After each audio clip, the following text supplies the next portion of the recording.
4 दिन पहले supreme court ने कहा था कि ताजिया ना उठाए जाएं वरना मुस्लिमों को टारगेट किया जाएगा, यानी कि एक समुदाय को बदनाम करने की कोशिश की जाएगी। ऐसा ही हुआ। मैं एम नफीस सलमानी और आप देख रहे हैं भारत न्यूज़। मैं आपको दिखाना चाहूँगा जिला बदायूं, मेरठ और दिल्ली और आसपास के जितने भी हमसे जुड़े क्षेत्र हो गए हैं। हमसे जुड़े का मतलब यानी कि भारत न्यूज़ जहाँ जहाँ पहुँच सका है वहाँ से हमने दिखाने की यही कोशिश की है कि आपको दिखा दें ताजिए पूरे भारत में नहीं मनाए गए।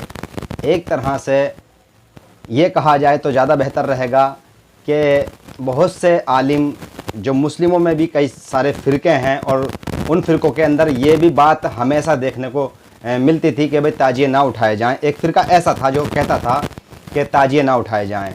बहरहाल जो सुप्रीम कोर्ट ने कहा उसको पूरे भारत ने माना, भारत के मुसलमानों ने माना और मीडिया जो गोदी मीडिया है वो देखता रह गया कि कहाँ ताजिया बन रहा है और कहाँ नहीं बन रहा है। कैमरे सारे दिन घुमाए गए, जैसे हमारे रिपोर्टरों ने बताया कि हमने भी मालूम किए कि भाई कहाँ कहाँ ताजिए हैं। कहीं ताजिया देखने को नहीं मिला। छोटे छोटे ताजिए बनाए थे और ताजिए बनाकर सुबह ही उनको दफन कर दिया गया।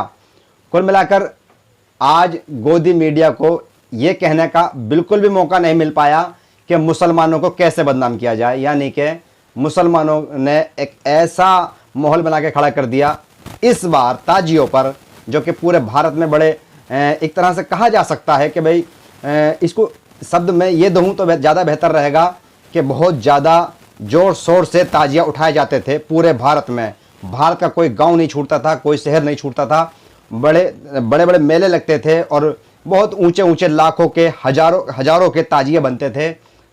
ऐसा कुछ भी नहीं हुआ और गोदी मीडिया तो देखता ही रह गया कि कहीं ताजिया बनता हुआ मिले और हम उसकी तस्वीर निकाल के दिखाएं कि देखो ये मुल्ला क्या कर रहे हैं। पर ऐसा नहीं हो सका। मेरे शब्दों पर ना जाएं, ज़रूरत है आज के माहौल पर जाने की, क्योंकि गोदी मीडिया जो दिखाना चाहता है वही आप लोग देखना चाहते हैं। मैं ये कहता हूं कि गोदी मीडिया को देखना ही बंद कर दो। कुल मिलाकर अपनी बुराई सुननी बंद कर दो। इनकी तो हंडिया बच जाएगी, हंडिया। और हंडिया जिस दिन बच गई उस दिन ये सीधे हो जाएंगे। गोदी मीडिया वाले परवगंडे ही रचेंगे और कुछ नहीं रचेंगे इसके आगे। बहरहाल भारत का जो अमन चैन कायम रखने की कोशिश की सुप्रीम कोर्ट ने और उस पर मुसलमानों ने खरे उतरने की कोशिश की, ये दोनों के लिए ही भाई बधाई के पात्र है। और हम इसी के साथ दिखाते हैं। आइए देखते हैं वो इलाके जहां ताजिए नहीं उठाए गए। दिल्ली और दिल्ली के आसपास जहां जहां हमारे रिपोर्टर पहुंचे हैं वहां से दिखाते हैं हम सीधी खबर जहां ताजिए नहीं उठाए गए। आप अच्छी तरह से जान सकते हैं और देख सकते हैं कि किस तरह पूरे क्षेत्रों में, चाहे जिला बदायूं से सेसवान और बिनावर हो या उझानी, इधर मेरठ और गाज़ियाबाद, अमरोहा, संबल, दिल्ली, मुंबई, हमने जहां भी अपने रिपोर्टर भेजे सब जगह से यही खबर आई कि ताजिया नहीं है। कहीं पर ताजियों के द्वारा जो मेले लगते थे वो मेले भी नहीं हैं।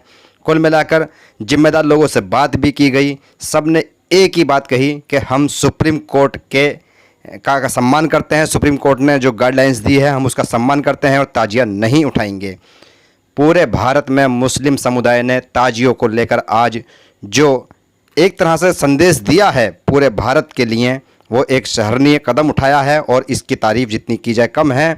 और हम ये भी बताते चलें कि जो ताजियाँ उठाए जाते थे, करबला तक लेके जाते थे, बड़े बड़े जुलूस होते थे, ऐसा कुछ भी देखने को नहीं मिला और गोदी मीडिया झांकता रह गया बगले अपनी।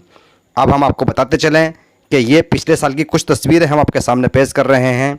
तस्वीरों को पेश करने का मकसद यही है कि कम से कम ये जान लें कि भारत में ताजिया कितने महंगे और कितने ज़ोर शोर से उठाए जा करते थे।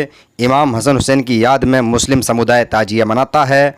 मुहर्रम की 10 तारीख को सुबह से ही रात तक जुलूस और ताजियाँ अलग अलग रंग के और बड़े बड़े डिज़ाइन के एक तरह से मुजस्समा नुमा ताजिया बनाए जाते थे और पूरे भारत के अंदर हर शहर गांव में उठाए जाते थे। हिंदू, मुस्लिम, सिख, ईसाई सभी लोग इसमें शामिल होते थे। मातम और अखाड़े भी इसमें शामिल हुआ करते थे। अलग अलग धारणाओं के हिसाब से कहा जाता था कि भाई ये एक संदेश है हसन हुसैन को याद करने के लिए। तो कुल मिलाकर जो मुस्लिमों ने संदेश दिया ताजिया ना मनाकर इस वर्ष, वो वाकई में सुप्रीम कोर्ट की गाइडलाइंस का ही सम्मान करना था। आप देख रहे थे भारत।